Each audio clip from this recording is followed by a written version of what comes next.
In the back of the New Orleans French quarters, there is a house that looks like any other. Weathered shutters, a narrow balcony, stucco that's seen too many summers.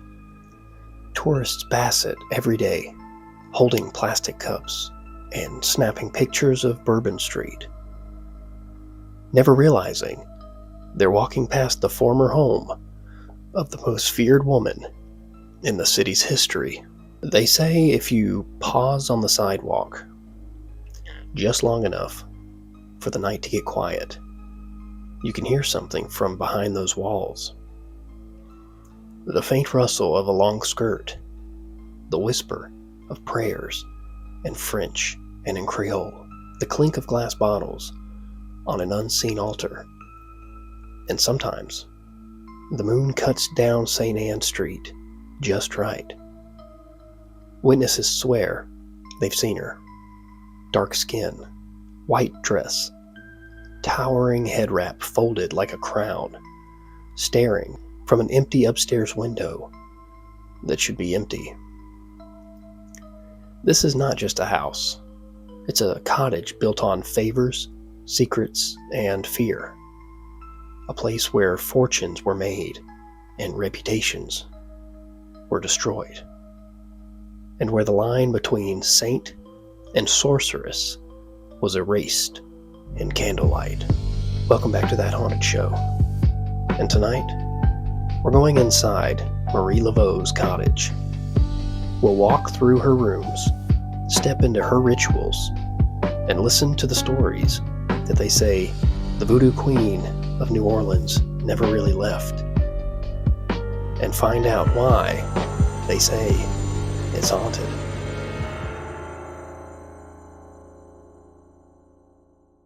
Picture New Orleans in the early 1800s. Humid, the air so thick it clings to your lungs.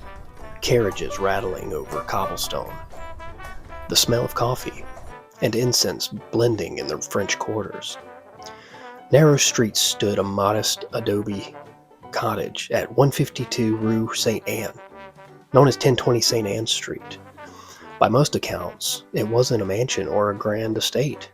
It was an elegant one-story home, simple but elegant for its neighborhood, with a sloping roof and a small courtyard hidden behind a wall. The story goes that Marie didn't buy this place in any ordinary way. One version of the legend claims that a desperate father came to her when his son was facing murder charges.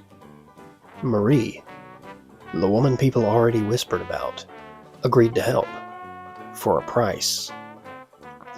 She allegedly performed a ritual in secret.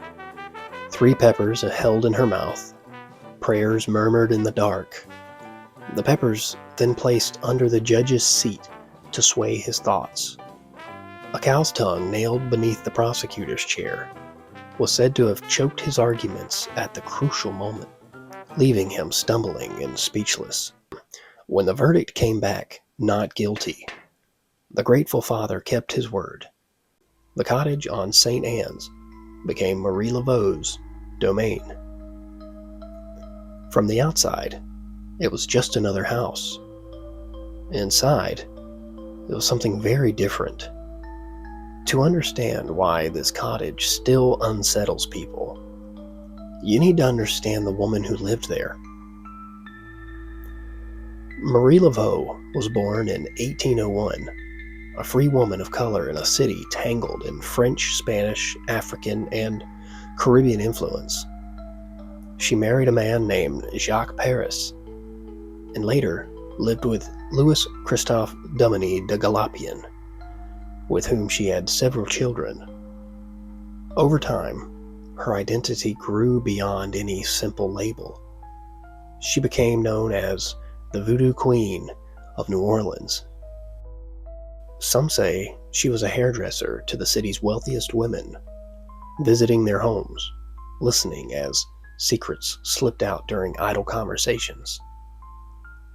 Whether that story is fully true or partly myth, it paints a picture of a woman who collected information like others collected jewelry. Marie blended African spiritual traditions with Catholicism, using saints, candles, herbs, and ritual objects in ways that both comforted and terrified people. To her followers, a protector. To her enemies, or to those who feared what they didn't understand, she was something much darker. And through it all, the cottage on St. Anne Street served as her base of operations, the quiet stage on which so many of her legends were born. Step through the door of Marie Laveau's cottage in your mind. The floors are worn from bare feet and heavy skirts. The walls close and humid, the air thick, with the smell of candle wax and herbs. One room, according to later retellings, was dominated by an altar, candles flickering in glass, statues of saints, bowls of water, offerings of liquor, tobacco, and coins. Behind those candles, Marie would keep small bags and bottles, gris, charms filled with carefully chosen herbs, roots, powders, and sometimes more unsettling ingredients. People came to this house for everything. They came for love, a rival pushed aside, a cold heart warmed, an unfaithful lover brought back to the doorstep.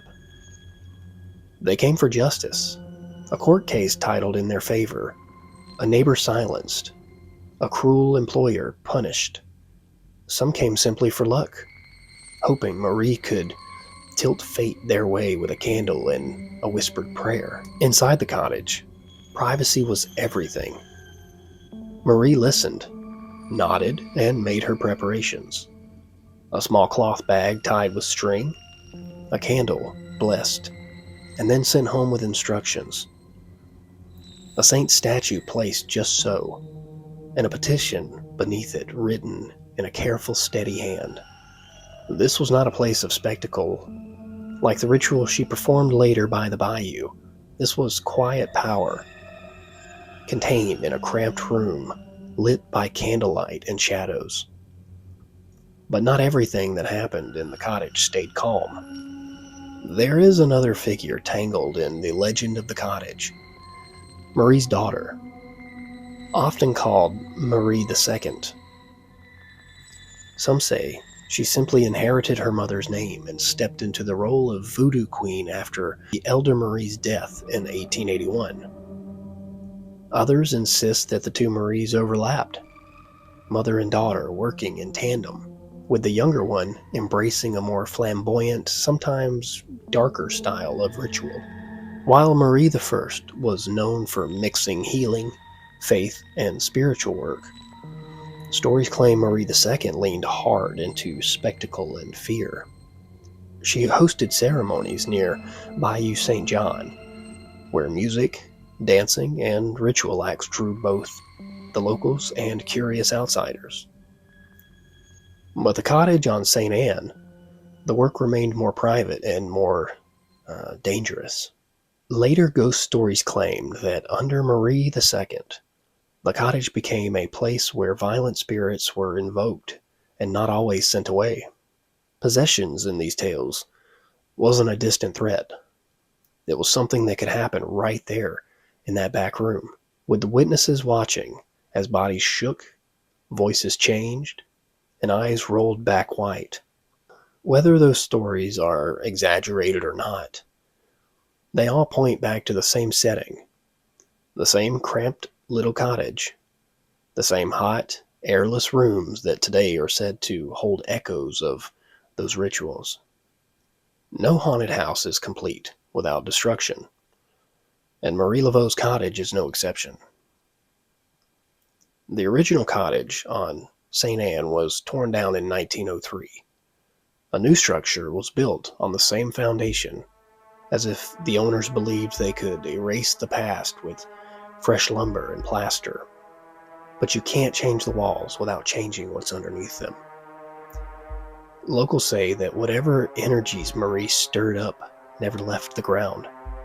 The foundation stayed, and with it, the stories. Residents and visitors have reported seeing a woman in white walking along St. Anne Street near the old address. Her turban folded with sharp, deliberate points, like a crown. Others claim the new house has its own disturbances. Footsteps in the empty rooms. The smell of incense with no visible source. The sense of being watched from the hallway when no one else is home.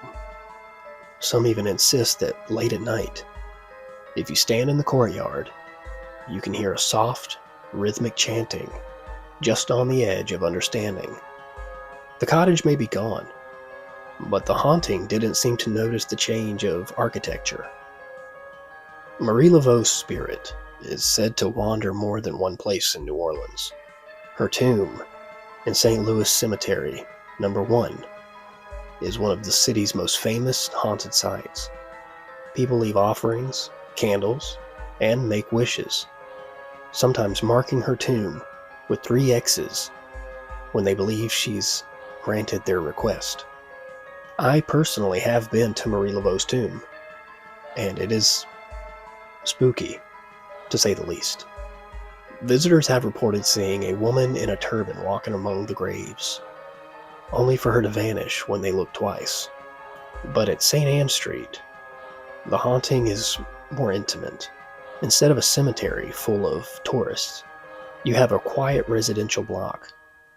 Old stone and fading paint. Witnesses describe a figure drifting along the balcony or appearing at an upstairs window, always in a white dress, always with a distinctive head wrap. Some stories go further.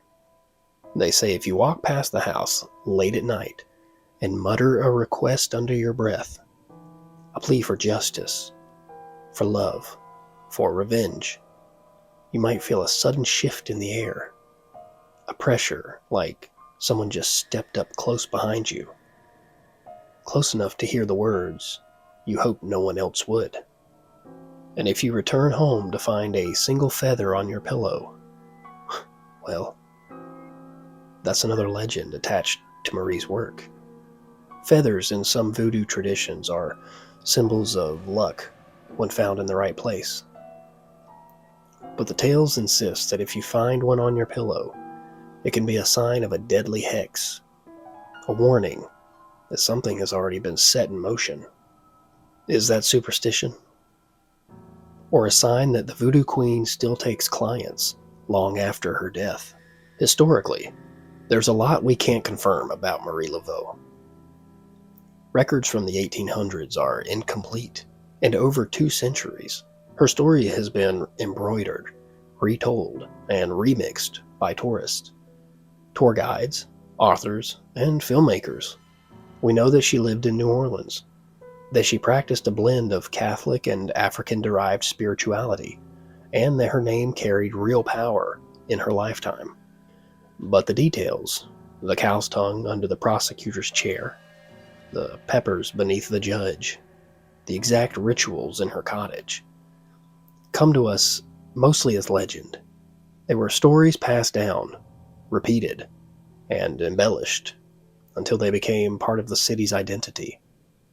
What's undeniable is the lingering sense around her former home.